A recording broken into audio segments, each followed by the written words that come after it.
Olá! Sabe aquela pergunta que sempre volta? O que é certo e errado tem uma resposta definitiva? Uma base que não muda com o vento? Pois é, hoje a gente vai mergulhar de cabeça no projeto que Immanuel Kant montou para tentar resolver exatamente isso. Vamos construir, passo a passo, a ideia dele de uma moralidade inabalável. Vamos lá? Pois é, essa é a grande questão, né? Se a gente para pensar, se o que é certo depende do que sentimos, ou do resultado de uma ação, ou do que a cultura de um lugar diz, tudo fica meio frágil, instável. E era exatamente isso que incomodava o Kant. Ele queria encontrar uma base para a moral que fosse, olha só, tão sólida e universal quanto as leis da matemática.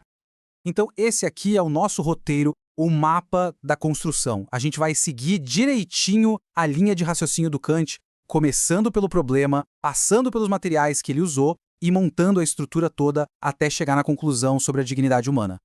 Olha, a primeira coisa que a gente precisa entender é que, para Kant, moralidade com depende simplesmente não funciona. Se uma regra moral muda com a situação ou com a cultura, bom, então não é uma regra de verdade. Ele buscava algo que valesse sempre, para todo mundo. Uma moralidade baseada na pura lógica, sabe? Livre da bagunça da experiência do dia a dia. E é aqui que a coisa fica grandiosa.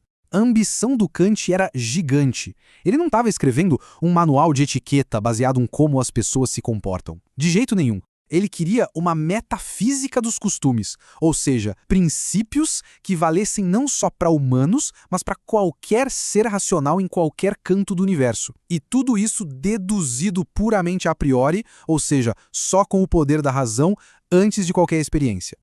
Ok, todo grande edifício precisa de uma fundação, daquela pedra fundamental. E para Kant, o ponto de partida, a única coisa no universo inteiro que é boa, sem mas, sem porém, sem nenhuma restrição, é a boa vontade. Pensem um pouco nisso. Inteligência pode ser usada para planejar um crime. Coragem, um terrorista pode ser corajoso. Riqueza, felicidade, tudo isso pode ser usado para o mal. Um criminoso pode ser extremamente inteligente e corajoso. Agora, a boa vontade, a intenção pura de fazer o que é certo, essa, para Kant, é a única coisa que é boa em si mesma, não importa o resto. Então, o pulo do gato é este. Para Kant, as consequências não definem o valor moral de uma ação. Não importam. Se uma pessoa teve a melhor das intenções, quis fazer o certo, mas no final tudo deu errado, sem problemas. A boa vontade por trás da ação continua lá, brilhando, como ele mesmo diz, como uma joia, com seu valor completo e intacto. Beleza, já temos a fundação, a boa vontade. Agora a gente precisa do material para levantar as paredes. E esse material, para Kant, é o conceito de dever. E é aqui que ele faz uma distinção super importante. Isso aqui deixa a diferença claríssima. O comerciante que é honesto só para não queimar o filme do negócio dele, para Kant essa ação não tem valor moral de verdade. Está só conforme o dever. Agora, o verdadeiro valor moral, aquele que brilha, só aparece quando alguém age por dever. Ou seja, quando faz a coisa certa simplesmente porque é a coisa certa, mesmo sem vontade, mesmo sem ter nenhum benefício com isso. E isso nos leva direto a um pilar central do pensamento kantiano. A moralidade não está no resultado, mas no princípio que guia a ação, na máxima. É a intenção formalizada em uma regra pessoal que realmente conta. Tá, legal. Mas como a gente sabe qual é o nosso dever? Como testamos essas máximas? Bom, agora Kant nos entrega o projeto mestre, a planta baixa de tudo, sua ferramenta mais famosa, o imperativo categórico. Essa é a primeira formulação. E olha que interessante, não é uma lista de regras, mas um teste, um filtro. Antes de agir, a pergunta é: o princípio que estou usando para mim agora poderia virar uma lei para todo mundo em todos os lugares sem criar uma contradição lógica? Esse exemplo da promessa é perfeito para a gente entender como o teste funciona. O problema não são as consequências ruins. O problema é que a universalização da máxima torna a própria ação impossível. A mentira só funciona num mundo onde a verdade é a norma. Se todo mundo mentisse, a própria ideia de promessa desmoronaria. A máxima se autodestrói no teste. Mas Kant sabia que esse teste podia parecer um pouco abstrato.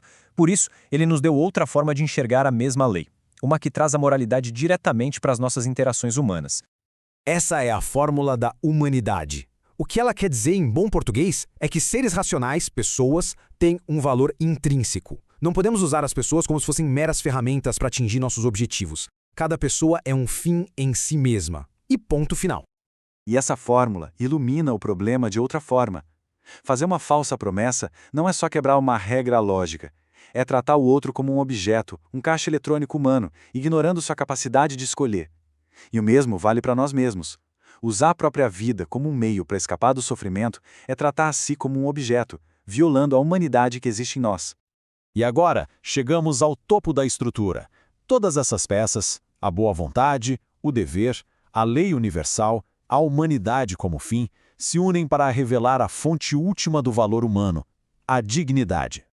E aqui vem a ideia mais radical de todas. Para Kant, a lei moral não vem de fora, nem de Deus, nem da sociedade. Nós a criamos com a nossa própria razão. Nossa vontade é autônoma, ela dá a lei a si mesma.